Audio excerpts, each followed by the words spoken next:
सिगांसिनथाराव सोरजिगिरि गोथां इसोरखौ हामबाय होयो मानोना बोहैथि बोसोरनि बे दाननि 24 तारिख 12 मास 2023 मायथाइनि थामहिनबा बासायग्रा जिसु सारिजानाय दिनखौ लोगो मोनहोनायनि थाखाय आसा खालामो नोंथांमोन साफ्रोमबो गाहामै दं, आंबो मोजाङैनो दं।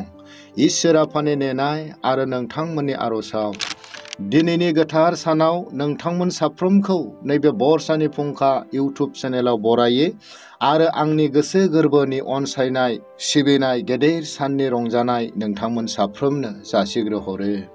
आं दिनैनि भिडिअआव लानानै फैदों संसाराव सोराङा नुजाफैबाय। जहननि 1 बालाब 1 सिरिनिफ्राय 2 सिरिसिम संसारखौ सोरजिनायनि सिगां बाथ्रा दंमोन, बियो जाजेननायनिफ्राय इसोरजों लोगोसेमोन।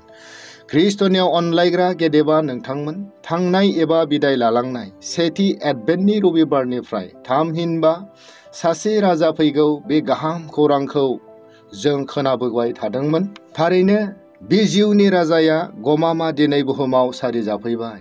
गुबैयै नोंनि गोसो आरो जिउजों नेनानै थानाय फोथायनाया नैबे सोदोमस्रि गोनां हायनारि संसारजों बांसिनै लोब्बा लाखियालाबा जे दं बेजोंनो खुसि जाबायब्ला बि सुबुङा जिसुनि गोसोआव जोबोद गोहोम खोख्लैबाय। नायदो जेसायानि 42 बालाब 3 सिरि, बियो नोलो गेग्रेबखौ सिफायनाय नङा आरो मोले मोले जोंनाय सलथाखौबो खोमोरनाय नङा, बियो सैथोयै न्यायखौ नुजाहोगोन। अनज्लायग्रा लोगो नोंथांमोन, गासै इसोरनि थांखिजों सोरजिजानाय बे बैसो गोनां बुहुमाव खामिनाय माहारिफ्रा मोहिनी गोनां फान्दायसुलि संसारनि रैरबजों गेलेफाना समजों लोगोसे मोदोम आरो संसारखौ बिदाय लागोन। जिउखौ सोरगोआव एबा रुंसारि जानायनि उनाव इसोरजों खामिफानांगौनि अनगायै गाबनाय आरो हाथाय अरनायावसो दैदेनलांबायमोन। थारैनो बि इसोरा सैथो आरो जोंनि असे बिफाखाय साफ्रोम माहारिफोरखौ रैखाथि एबा उदांस्रि होफैबाय। नायदो जेसायानि 9 बालाब 2 सिरियाव, खोमसियाव थाबायग्रा फोलेरा गेदेर स्रां नुनो मोनबाय, गोथैनि दरसि दरलाबनि हादराव थाग्रा फोलेरनि सायाव स्रांआ जोंब्लावबाय।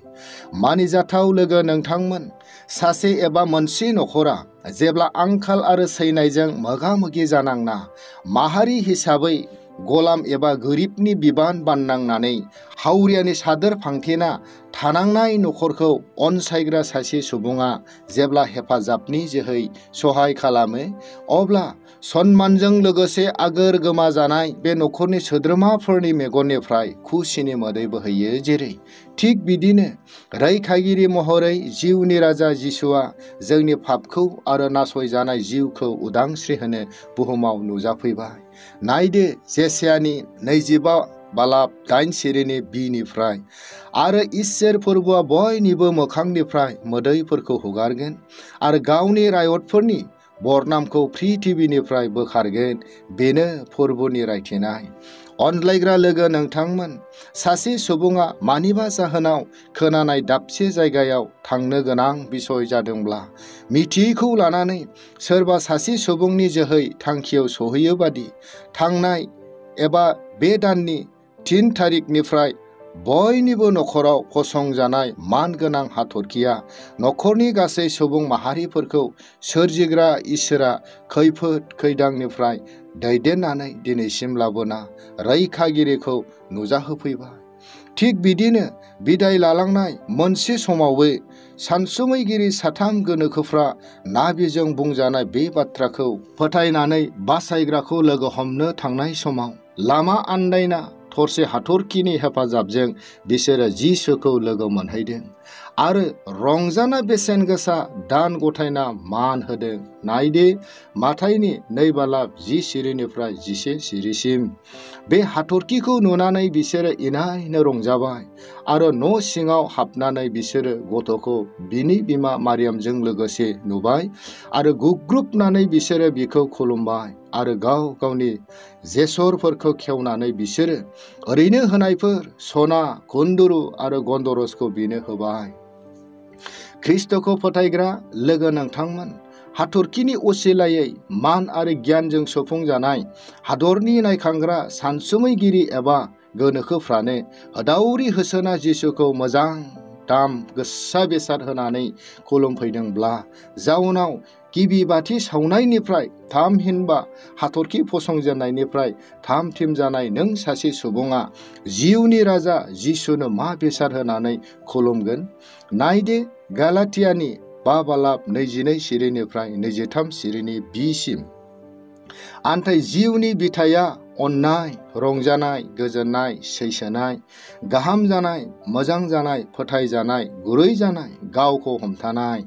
ख्रिस्टनियाव अनलायग्रा लोगो नोंथांमोन, गोबाव बोसोरनि उनाव थांखिजों सोरजि जानाय माहारिफ्रा ओंथि गैयै आखलखौ लानानै सोरजिग्रा इसोरनि गोथार नोजोराव फागुन सैत्रनि गोरान बारजों बिरफाना सनमान गैयै फोथाराव गेलेना थानाय पापी सुबुंफोरखौ उदांस्रि होनो कुमारी मारियामखौ इसोरा सायख'दों।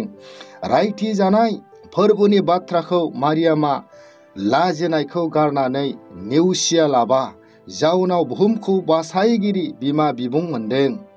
जेरै थिग बिदिनो जोंबो सिनाय जानाय गासै गाज्रि आखुखौ जेठ आसारनि निमायनाय गैयै हानाय अखानि बानाजों फोजावहरनि आरो सोलायनाय गोसोखौ लाना नखर आरो हालामाव बासायग्रा जिसुनि आखुखौ सारि जाहोनि। लोगोसे साफ्रोम माहारिफोरनि नोजोराव समायना गामि आरो नखर सोरजिदिनि।